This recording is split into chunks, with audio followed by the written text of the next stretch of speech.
제목 할아버지 나무. 사브리나, 카산드라, 에르반, 가게나무가 뭐지? 선생님은 가끔 우리에게 이상한 질문을 하신다. 어디 우스만이 말해볼까? 가게나무가 뭔지 아니? 나보고 말해보라고? 내가 아는 나무는 프루스프 아저씨네 마당에 있는 사과나무랑 밑동이 비뚤어진 밤나무, 또 가지가 축 늘어진 수양보들 뿐인데. 그런데 선생님이 뭐라고 하셨지? 가게? 가게가 나무라고? 말이 되나? 하여튼 나는 그런 나무를 본 적이 없다. 나만 그런 건 아닐 거다. 우리 반에서 그런 나무에 대해 들어본 애는 분명히 한 명도 없을 거다. 아차, 소피가 있다. 그 애는 보나마나 이 세상에 있는 나무 이름을 죄다 외웠을 거다. 그것도 알파벳 순서대로. 아, 정말 내 말이 맞네. 소피가 대답을 한다. 아니, 그런데 뭐? 가게나무가 할머니, 할아버지를 올려놓는 나무라고? 세상에, 소피 머리가 어떻게 됐나 보다. 머릿속에 화분만 잔뜩 들었나 보다. 소피 때문에 애들이 다 웃었다.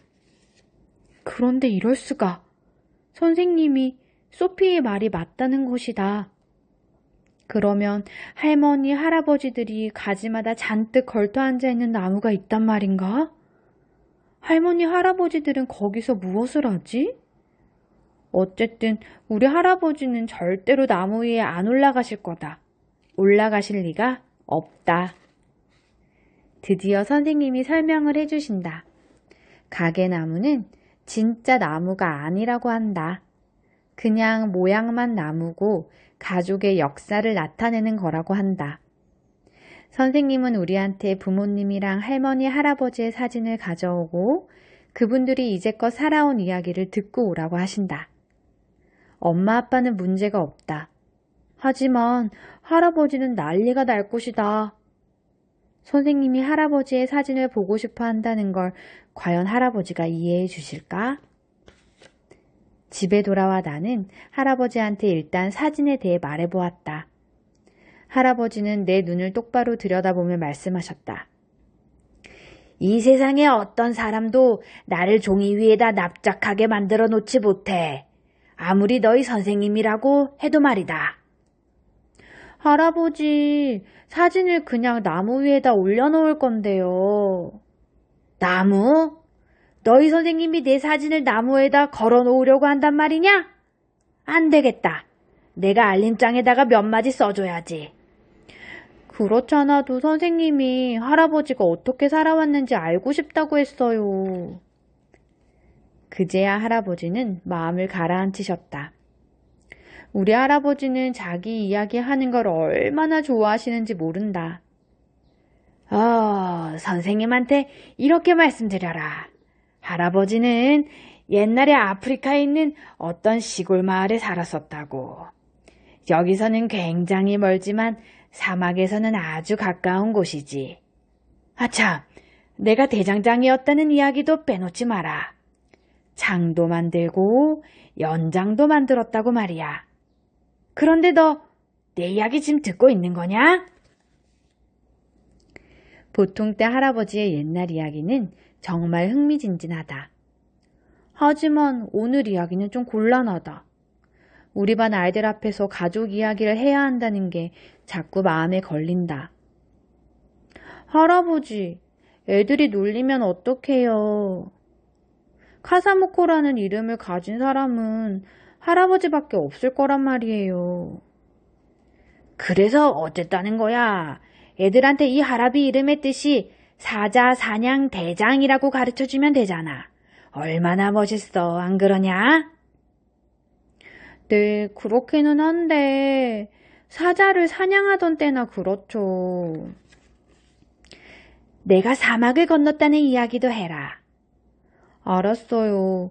그런데 할아버지는 낙타를 타고 건넌 거잖아요. 소피네 할아버지는 자동차를 타고 사막을 건너는 경주에도 나갔다던데. 그렇다면 내가 캄캄한 밤에 별을 보고 길을 찾아갈 줄도 안다고 이야기하렴. 에이, 여기서는 밤이 되면 불을 다 켜잖아요. 아, 그럼 내 요리 솜씨 이야기는 어떠냐?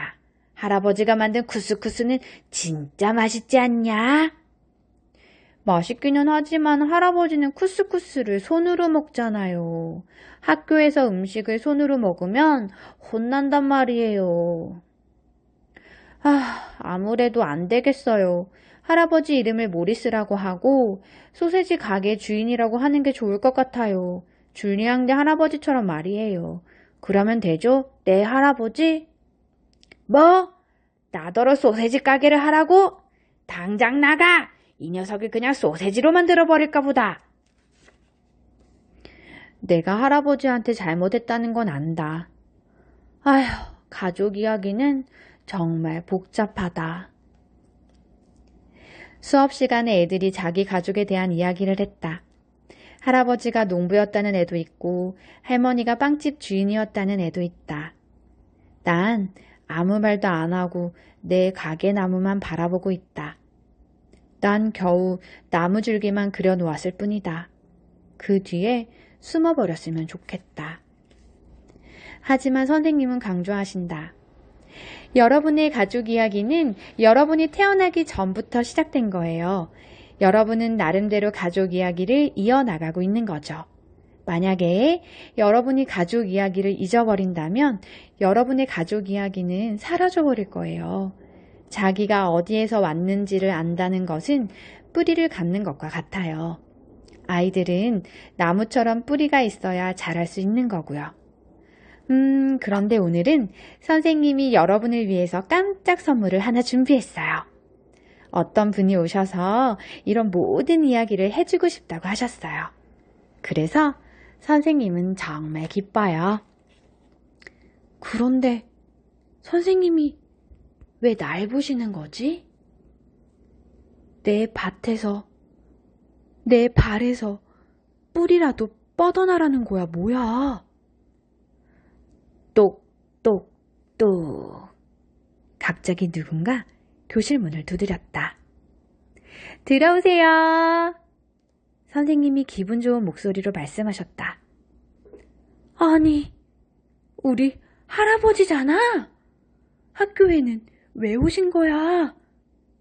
할아버지가 교실로 들어오셨다. 부부를 입고 탐탐을 들고. 나는 우스만의 할아버지고 내 이름은 가라모코다.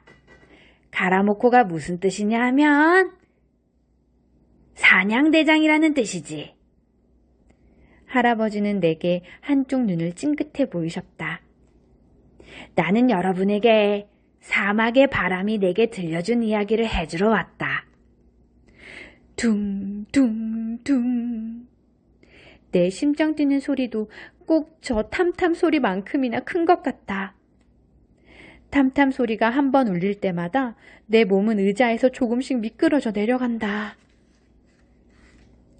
아, 사막. 여러분은 이 세상에서 사막만큼 아름다우면서도 무서운 게 없다는 걸 알고 있나? 사막은 언제나 앞으로 점점 더 멀리 나아가면서 닿는 것마다 다 먼지로 만들어버리지. 누구도 어떻게 해도 그것을 막을 수는 없다. 물론 내가 있던 곳에서도 사람들과 동물들이 사막을 막으려고 해보았지.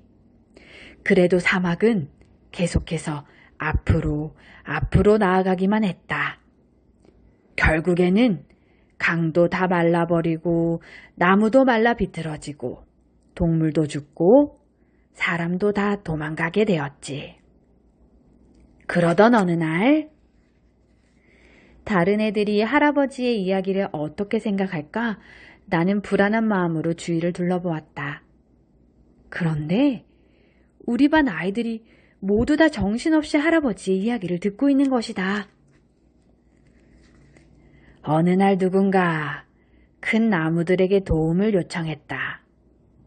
큰 나무들은 도와준다고 했어. 나무들은 자기들끼리 한데 뭉쳐서 숲이 되었지. 큰 나무들은 땅속 깊숙이 뿌리를 내렸어. 그러고는 꼿꼿하게 서서 사막을 기다렸다. 마침내 사막이 다가왔어.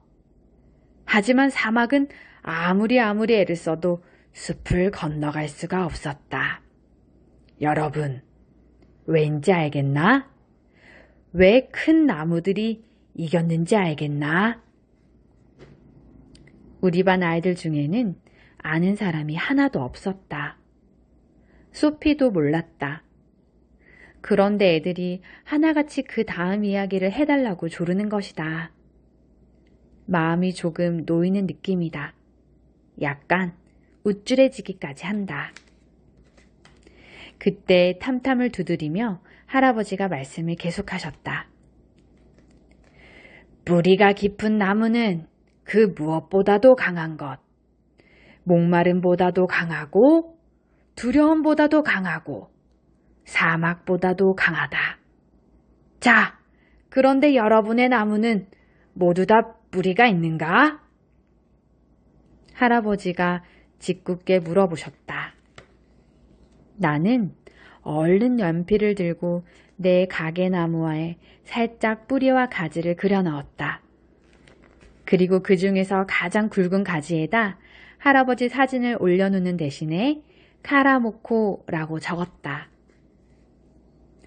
소피가 말했다. 우스만, 넌 정말 좋겠다. 나도 재미있는 이야기를 많이 해주시는 할아버지가 있으면 참 좋겠는데. 라고 말이다.